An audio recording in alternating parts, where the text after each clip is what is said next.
आप लोगों ने अगर कथा सुनी होगी तो आपके स्मरण में होगी। डीले कम करके आशीष प्रेशर बढ़वाओ, प्रेशर। आप लोगों ने कथा में श्रवण किया होगा कि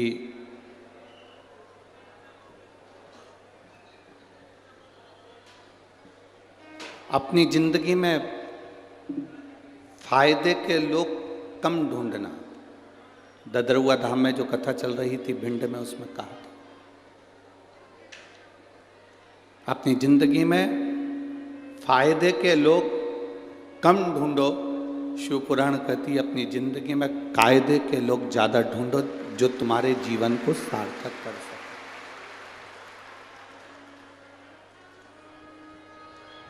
जो तुम्हारे जीवन में कुछ अच्छा कर सके, तुम्हारे जीवन को कुछ अच्छा दे सके, तुम्हारे जीवन को कुछ अच्छे लक्ष्य तक पहुंचा सके।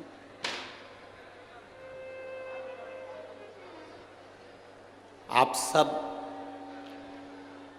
लाखों की संख्या में यहाँ पर शिव महापुराण की कथा सुनने के लिए जलगांव की पवित्र भूमि पर पहुंचे हो।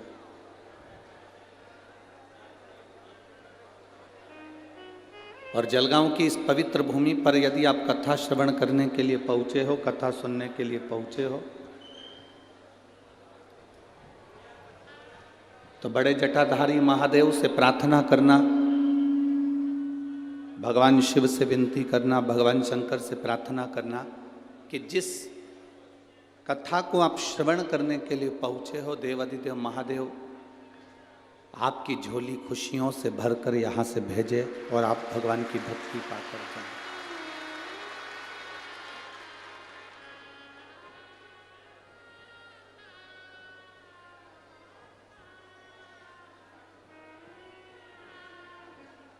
जितना 7 दिन की कथा में जितना बन सके भगवान का भजन करो। पंडाल में जहां कहीं भी बैठो, श्री शिवाय नमस्तुभ्यम जपते रहो, भगवान का नाम जाप करते रहो, जहां जगह मिल जाए।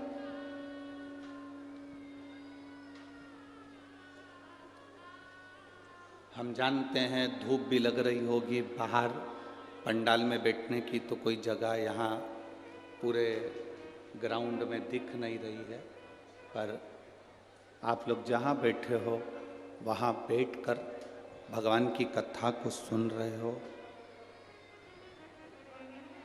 भगवान की कथा को सुनकर उसको अपने दिल में उतारने का प्रयास करना, भगवान की विरल भक्ति को अपने हृदय में उतारने का प्रयास करना। जहाँ बैठो वहाँ बैठकर। अब कई लोग कहते हैं गुरुजी हमें आगे बैठने की जगह नहीं मिलती, कोई कहता है हमें वहाँ बैठने की जगह नहीं मिलती। हम एक बात आप लोगों से कहना चाहते हैं, 10,000 रुपये महीना कमाने वाला व्यक्ति और 10 लाख रुपए महीना कमाने वाला व्यक्ति, दोनों में चैन की नींद कौन सोता है? आप बताओ जरा।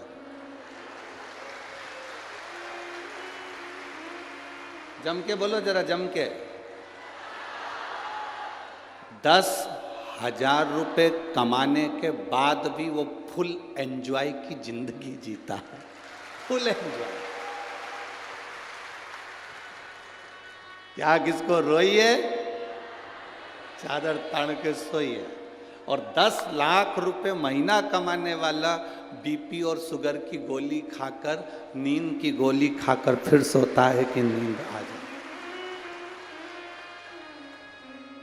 तो तुम इस अंदाजे में मत रहना कि अपन आगे बैठेंगे तो ज्यादा सुख मिलेगा। हो ये अंदाजा छोड़ दो।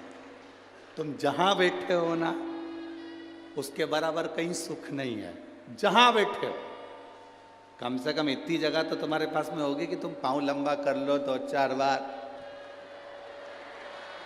कमर ममर सीधी कर लो, इतना तो तुम्हारे पास में होगा।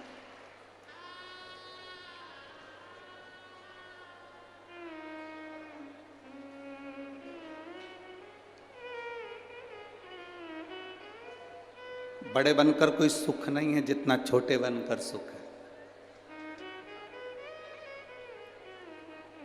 बच्चा छोटा रहता है ना, जब तक माँ की गोद में पड़ा रहता है। जैसे जैसे वो बड़ा होते चले जाता है तो माँ उसको उतार कर खिलौना पकड़ा कर नीचे सुला देती है। बच्चा खिलौने से खेलता रहता है, माँ अपना काम करती रहती है। जैसे जैसे बच्चा बड़ा होते चले जाएगा वैसे वैसे उसके हाथ में खिलौना पकड़ा दिया जाएगा और वो खेलता रहेगा।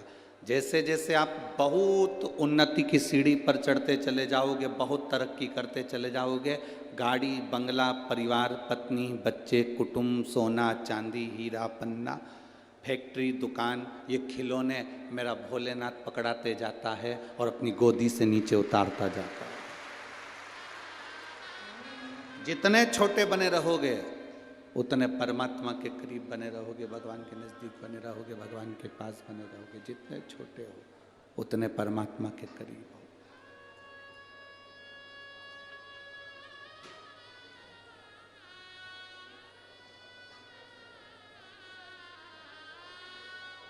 जितने छोटे। आज कोई बता रहा था गुरुजी पंडाल में कथा सुनने के लिए बाहर के लोग कम आए हैं, जलगांव के लोग ज़्यादा हैं। तो हमने कहा जलगांव वाले तो रोज अपने घर चले जाएंगे। नहीं गुरुजी, वो तो बोरिया बिस्तर लेकर आए। हमने कई लोगों से पूछा कि तुम तो जलगांव में रहते हो, रेलवे स्टेशन के पास रहते हो, वहाँ रहते हो वहाँ रहते हो, तो तुम अपने घर क्यों नहीं जा रहे? कि ट्रैफिक में फंसने तो अच्छा है कि कथा में 7 दिन की कथा सुन ले, कौन आए कौन जाए, दूर गाड़ी रोक दी, पैदल चलना पड़ जाए। इसलिए अपन तो अलमस्त होकर बहू से कह दिया, बच्चों से कह दिया, जब आओ तो हमारे लिए कुछ लेकर आ जाना, हम तुम्हें मिल जाएं तो हमें दे जाना, ना मिले तो पड़ोसन को खिला जाना। आ जाना हो, मौका मिला है जलगांव वासियों को।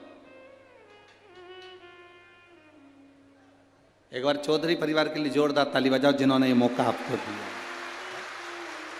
ये मौका मिला है आपको। कहीं भगवान की कृपा देवादिदेव महादेव की करुणा हो गई तो ये कथा जलगांव में हो गई। ये प्रभु कृपा।